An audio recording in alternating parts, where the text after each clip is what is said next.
Question number 9 है। एक 5 metre 60 semi ऊंचे ऊर्ध्वाधर खंभे की छाया की लंबाई है 3 मीटर 20 सेमी। उसी समय पर ज्ञात कीजिए नंबर 1 10 मीटर 50 सेमी ऊंचे अन्य खंभे की छाया की लंबाई। पहला क्वेश्चन ये है।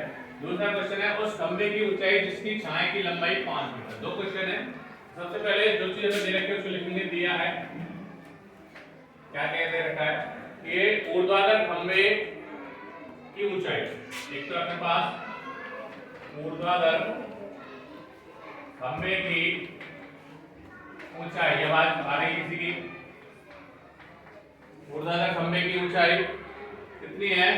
5 मीटर 60 सेंटीमीटर। 5 metre 60 centimetre. दूसरी चीज क्या देखिए, छाया की लंबाई, खंभे के छाया की लंबाई, खंभे की छाया की लंबाई वो देखिए 3 मीटर 20 सेमी। 3 metre 20 semi. फिर आगे देखते हैं उसी समय पे ज्ञात कीजिए नंबर 1 कि 10 मीटर 50 सेमी एक अन्य खंभे की छाया की लंबाई ज्ञात करनी है। यानी अब जो पहली कंडीशन है उसमें दे रखा है खंभे की ऊंचाई 10 मीटर 50 सेमी और क्या ज्ञात करवा है? खंभे की छाया की लंबाई, यानी ये वाली चीज आपको ज्ञात करवा है। पहला क्वेश्चन कर रहे हैं। तो देखिए अब इनको सबको या तो मीटर में चेंज कर लीजिए या सबको सेमी में चेंज कर लीजिए।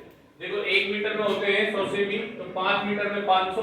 1 मीटर में जब 100 सेमी तो 5 मीटर में 500 और 60 ये तो ये हो गए 560 सेमी। ऐसे ही 1 मीटर में 100 सेमी तो 3 मीटर में 300 और 20 ये रहे तो 320 सेमी।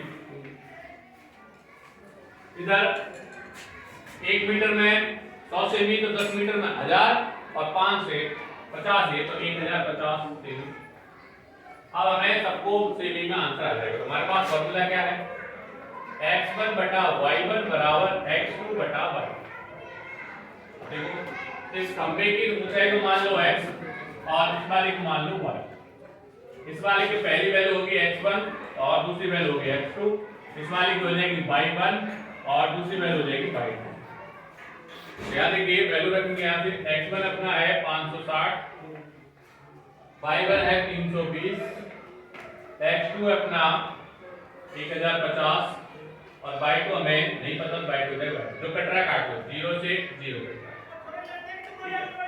अब यदि हम इनको काटे तो इसके कट रहे 4 के कट रहा है 4 के कट रहा है 8 बार और 4 के में 4 के 4 4 चौका 16।